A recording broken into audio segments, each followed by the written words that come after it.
सत साहिब। परमेश्वर कबीर जी की प्यारी संगत को, विश्व की सारी संगत को दास का आशीर्वाद है। परमात्मा आपको मोक्ष दे, सुखी रखे, काल कष्ट से आपकी रक्षा करे। बच्चों, आपको सत्संग से, तत्व ज्ञान से रंग दिया है, आपको परिपूर्ण कर दिया है। आज मानव एजुकेटेड है, शिक्षित है, आसानी से समझ जाता है अच्छे और बुरे को।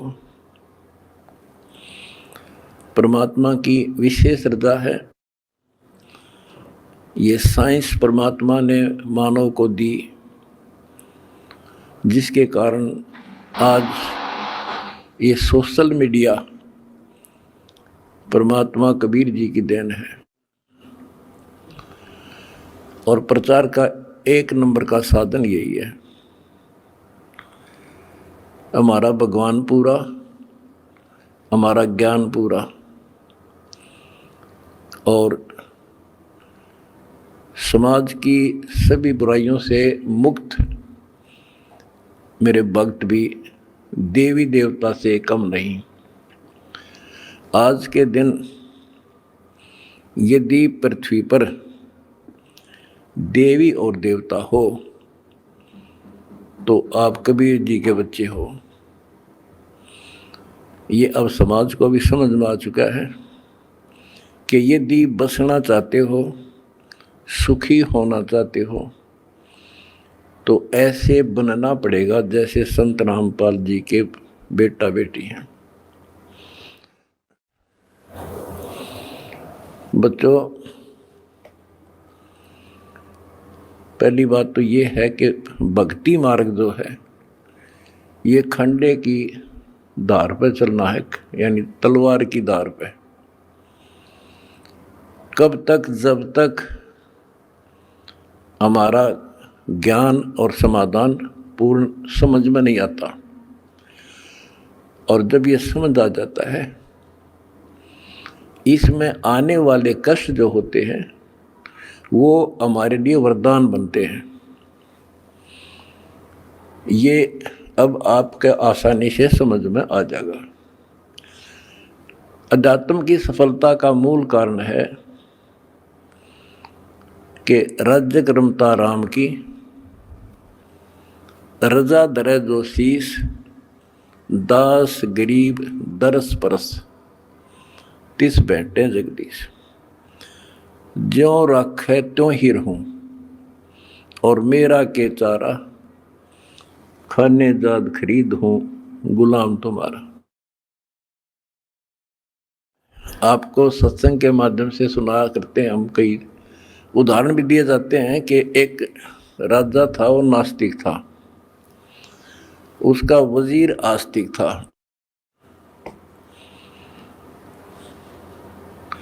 और भगवान पर विश्वास करने वाला था कि जो परमात्मा करता है वो अच्छा करता है।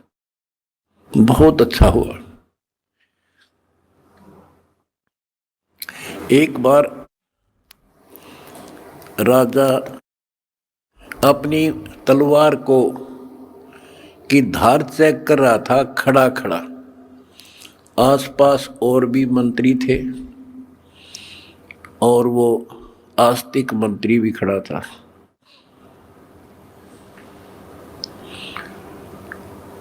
क्या होता है, बात करते करते राजा की उंगली कट गई, तलवार की धार के लाग के। दूसरे मंत्री कहने लगे, हे भगवान बड़ा बुरा हुआ, हे भगवान बहुत बुरा हुआ।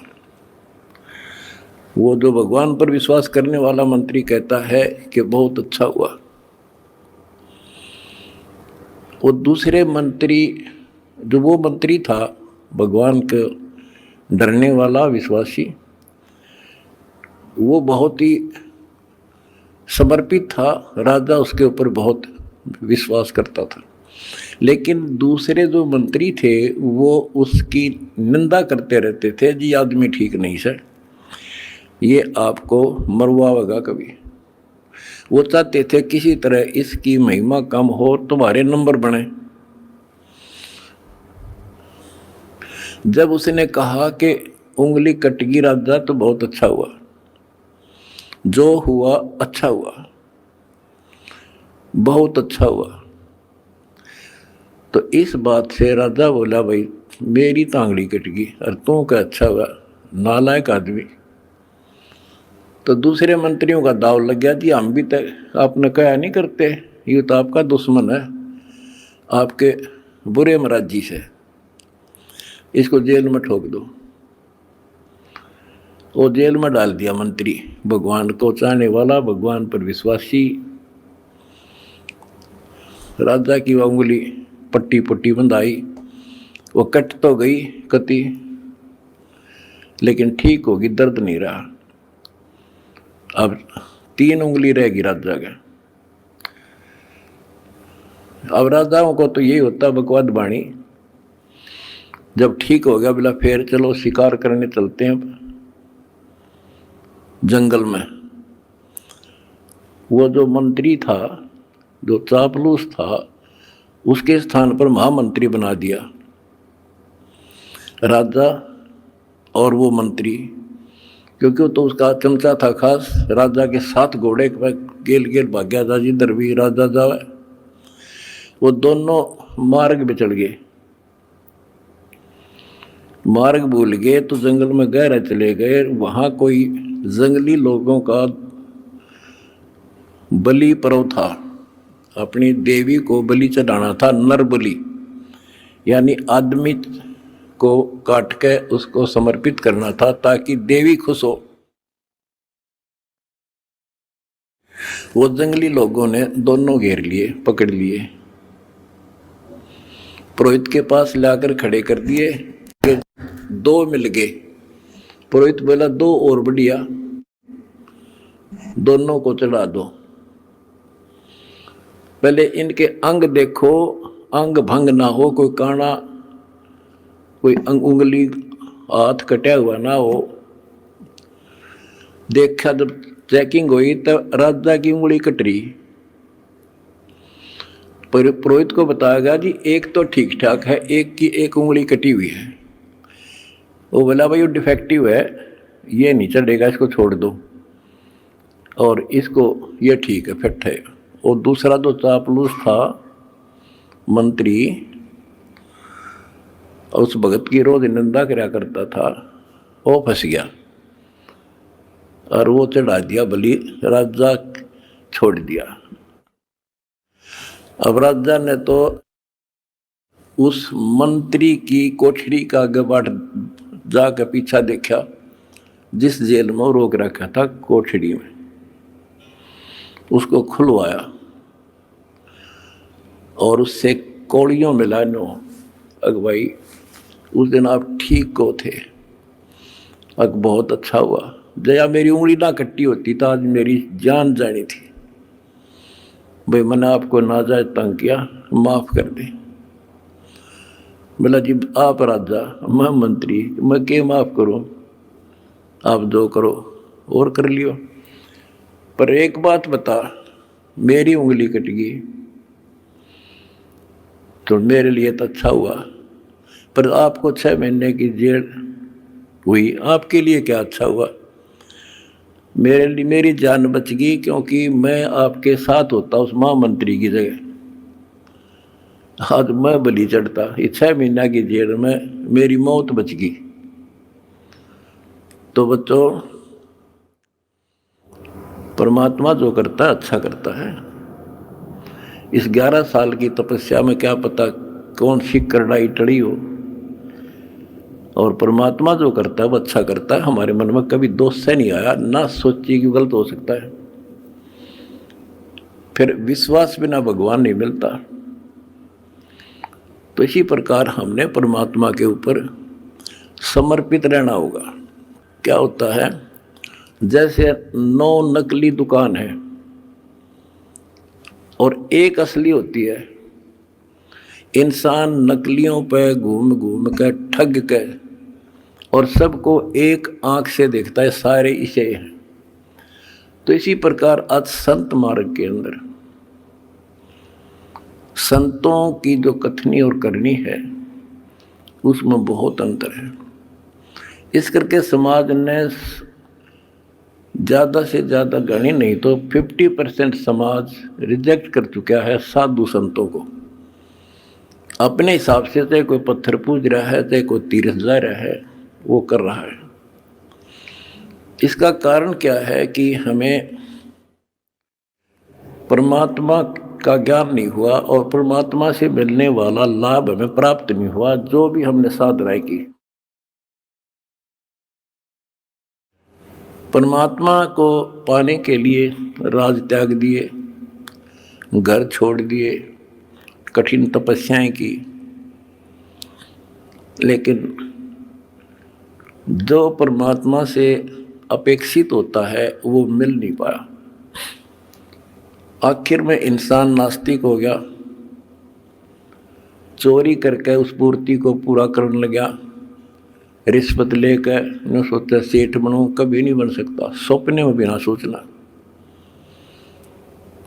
ये कथाएं आपको बहुत सुना रखी हैं दास ने। और जब से दास इस मार्ग पर निकला, मेरे घर में क्या है कि कमी नहीं थी। यूँ है मेरा, यहीं हमारे खेत थे, यूँ है मेरा गांव है, सारा गांव गवाह है। हम सेठ नहीं थे तो घर में बढ़िया इज्जत से रोटी मेरे माता पिता भी खा रहे थे और दास को भी नौकरी बहुत अच्छी मिल गई थी। लेकिन जब पता चला कि ये ज्ञान की पूरे विश्व को जरूरत है,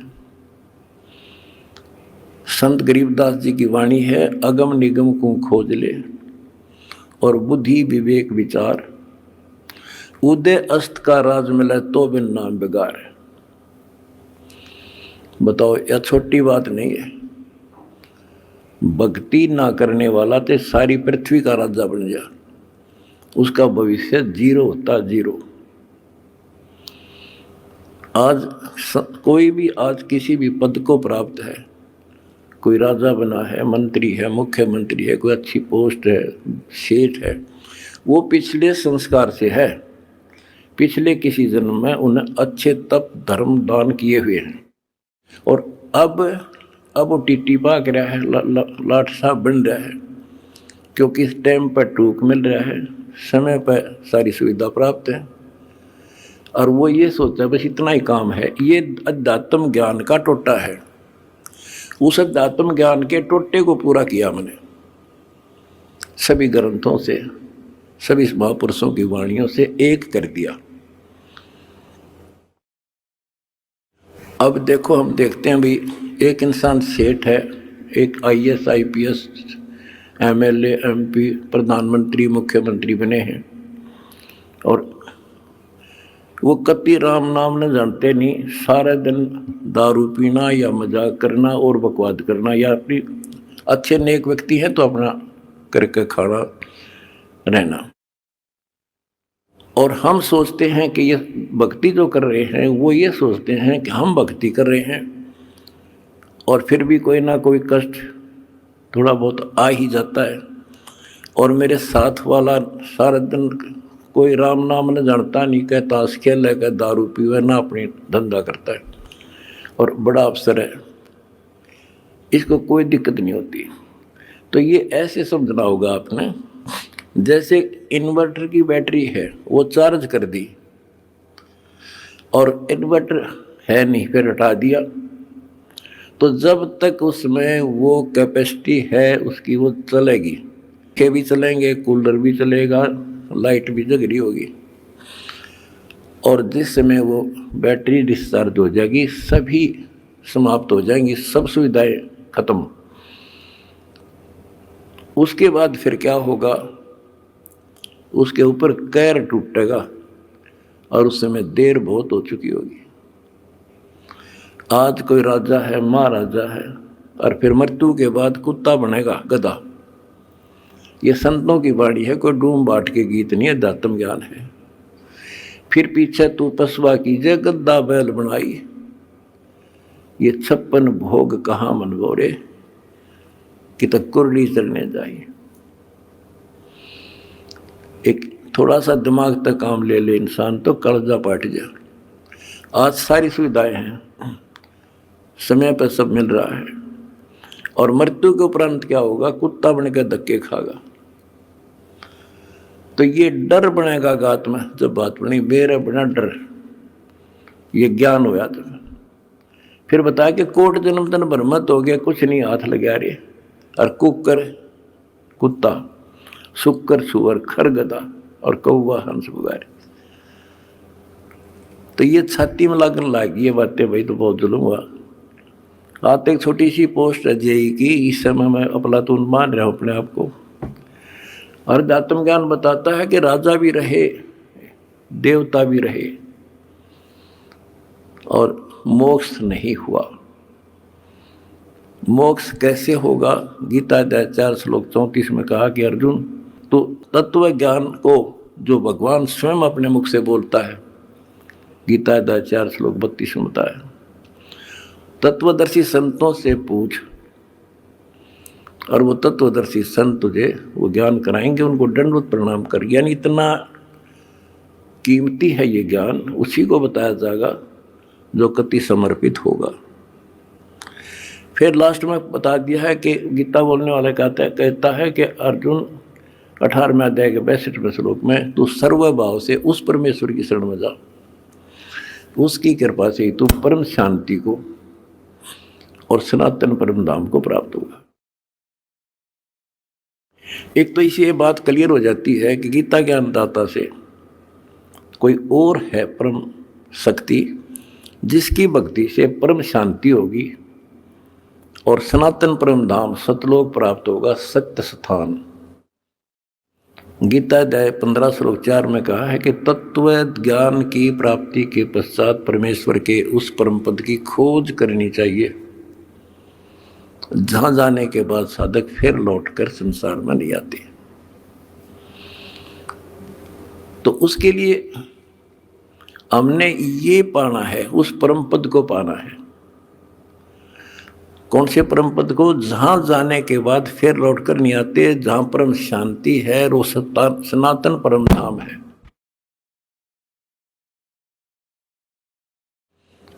तो वो कैसे प्राप्त होगा? वो तो तत्वदर्शी संत बताओगा। वो गीता के अंदर वो ज्ञान पूरा नहीं है। अगर गीता जी में ज्ञान पूरा होता तो लिख देते वो एक चैप्टर और, कि उस चैप्टर में पढ़ ले जो मैं उस परम अक्षर ब्रह्म की प्राप्ति का जो ज्ञान है। तो इसलिए वो तत्वदर्शी संत आज ये दास है। और मेरा निवेदन है सारी पृथ्वी के मानव से, दास ने एक पुस्तक लिखी है, 2-3 पुस्तकें हमारी मेन, एक तो ज्ञान गंगा है। इस ज्ञान गंगा को जो पढ़ लेगा जी ला के, उसकी 101 पीढ़ी पार हो जाएगी, 101 पीढ़ी।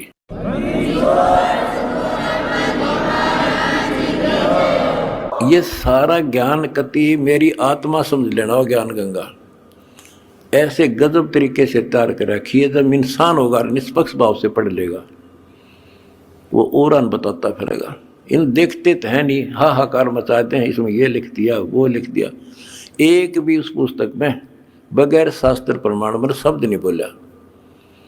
अगर उसमें जो लिखा हुआ गीता से, वेद से, पुराण से, कुरान से, बाइबल से, अगर उसमें गलत है तो फिर वो आपकी पुरानी पुस्तकें खराब हैं। लेकिन पुस्तक गलत नहीं, हमारी बुद्धि खराब है, हम समझ नहीं पाए।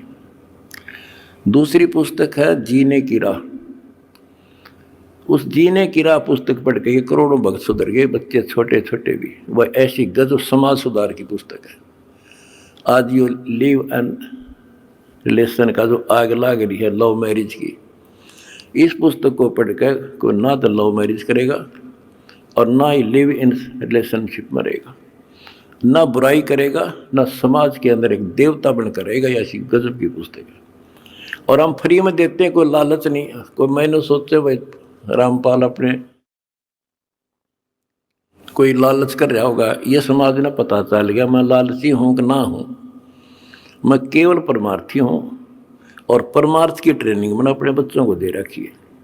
और ये कुर्बान है इनको को दुखी दिखाई देगा, ये आप रोटी नहीं खाओगे उसको खिलाओगे। आज इनको ऐसा ज्ञान ऐसा निर्बल कर दिया। और हमने भी ठान ली है, पहले तो भारत को विश्व सोने की चिड़िया बनावांगे। वो बनेगी कैसे?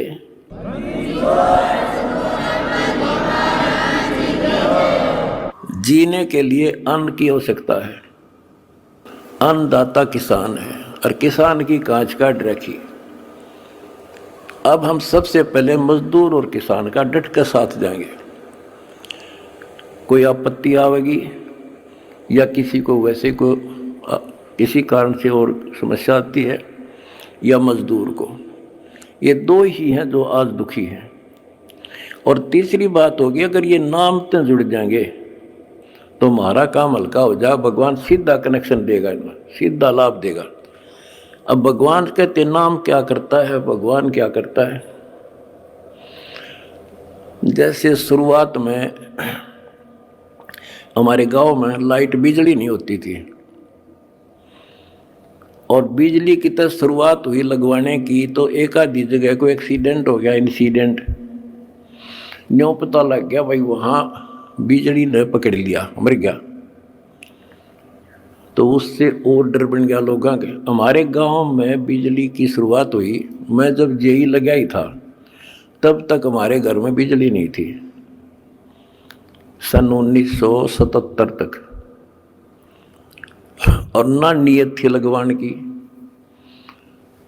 तो मैंने आके, अपने एक दोस्त था मेरा यहाँ, वो बिजली का काम करता था, कुछ लोगों ने लगवा ली थी गांव में भी। मैंने उसको कहा भाई तो घर वालों से कह तो सामान ले आ, मैं सामान दे दूंगा, बता कितना सामान, क्या फिटिंग का इसमें पैसे लगेंगे। उसने बताया 1200 रुपये लगेंगे, मैंने दे दिए।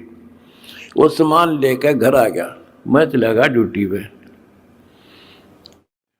और वो बोला भाई, मेरा ताऊ ने बोला, तुम्हारा उम्र में छोटा था, उनने एक चाचा था, मेरा ताऊ बाबू फादर का भाई लगे, बोला भाई थारा बिजली लानी है।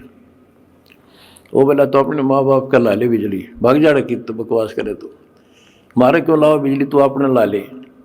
यानी बिजली को इतना गलत समझते थे। जब तो मजाक चल रहा था उनका, फिर माँ आ गया सामने, तो वो बोला भाई, और ने बोले थारे घर वाले, तो बोला तुम अपना ला लो इस बिजली ने। वो बोला कोई बात ना, इन बेरा को ना तू फिटिंग कर दे। फिटिंग करवा दी, कनेक्शन ले दिया, मोटर लगा दी। पहले हाथ से काटा करते नो सानी, और मेरी माता ने पीछा करती 2-2 घंटे 2 किलो वाचा किलो दी। जब उनके सामने वह लाइट चली और मोटर कट्टा कट सानी काट दी, फिर ने बोले भैया तो भूला लाग रही थी, तो पहले लवानी थी। तो बच्चों इसी प्रकार और परमात्मा की पावर का कनेक्शन है, जो आज दास एक लाइन में मिलकर आपको दे रहा है, जिसका यू लाग जाएगा कट्टा कट काम होगा आप।